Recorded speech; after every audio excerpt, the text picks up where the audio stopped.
বসে থাকে তান্ত্রিক। সেখানে গরিব মানুষেরা মৃতদেহ পুঁতে দেয়, হাড় গুড় বেরিয়ে যায় সেই মৃতদেহ থেকে। সেখানে দিনের বেলা শেয়ালের ডাকাডাকি, রাতের বেলা দেখা যায় কোনো ভাল্লুককে। আসলে ঝাড়গ্রাম ছাড়িয়ে এই পাহাড়ি অঞ্চলে এই গ্রামে সনাতন হলো সবার চেয়ে সাহসী। ভয় ডর নেই তার। অমাবস্যার রাতে সে অনায়াসে শ্মশান থেকে ঘুরে আসতে পারে। বন্ধুদের সাথে বাজি ফেলে পীর গাজী বাবার থানে গিয়ে পড়ে থাকতে পারে। ছোট থেকে এমন টোটো কোম্পানির প্রোপাইটার হয়ে বসে আছে সনাতন হাজরা। যখন সে ফিরে আসে শ্মশান থেকে, সঙ্গে আনে এক ঝুড়ি গল্প। তার কোনটা সত্যি কোনটা বানানো বোঝে এমন সাধ্যি কার আছে।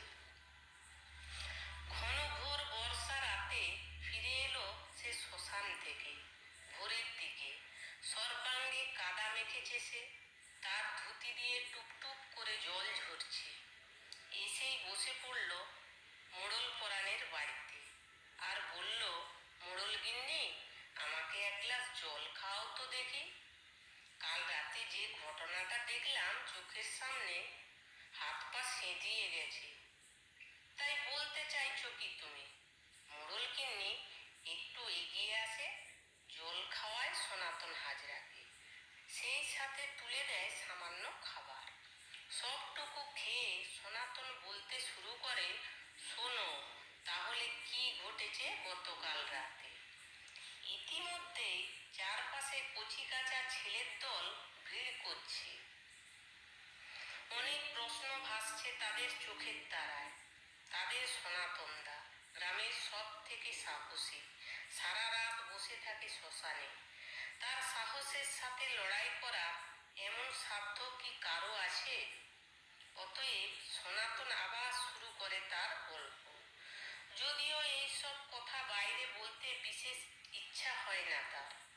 যে অভিজ্ঞতা তার হয় শ্মশানে, সেগুলো নিজের মধ্যেই রাখতে ভালোবাসে।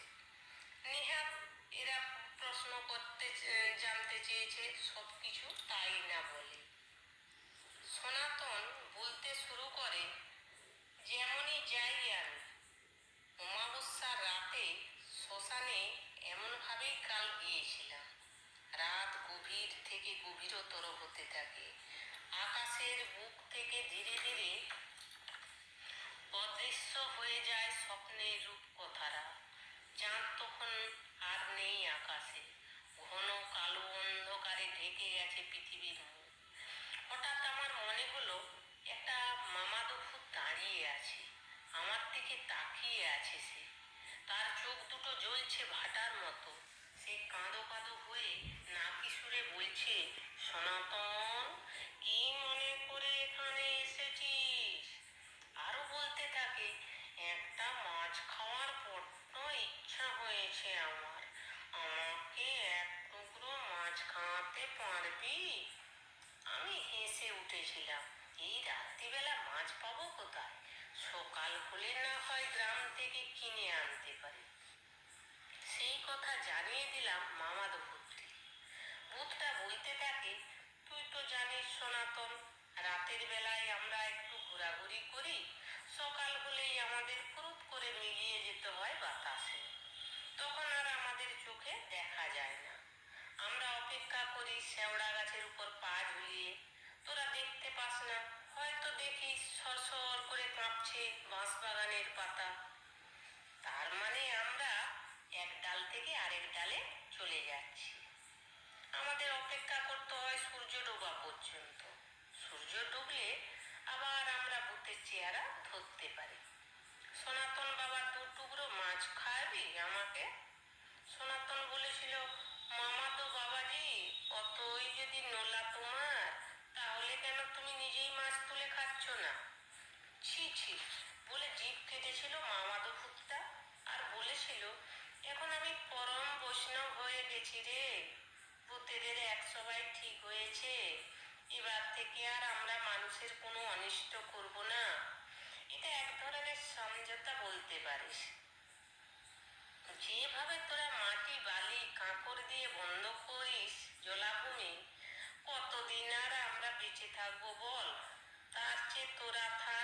ওদের জায়গাতে, আমরা থাকি আমাদের জায়গাতে, এর মধ্যে ঝগড়া বিবাদ বিসম্বাদ করে কি লাভ বল? হা হা করে হাসতে হাসতে থাকে সনাতন। বলতে থাকে, দেখলে তোমরা কেমন বস করেছি মামাতো বাবাজিকে? আমি যখন আসছিলাম হাতে পায়ে ধরে সে কি কান্না মামাতো ভূতের। ভাবছি পরের অমাবস্যাতে তার জন্য কয়েক টুকরো মাছ ভাজা নিয়ে যাব আমি। সনাতনের কথা বলা শেষ হতে না হতেই সামনের নিম গাছটার মাথা নড়ে ওঠে। সকলে সভয়ে সরে যায় সেখান থেকে। সেখানে হঠাৎ এক আলোড়ন উঠেছে। ছায়া ছায়া কি যেন সরে যাচ্ছে অন্ধকারের মধ্যে।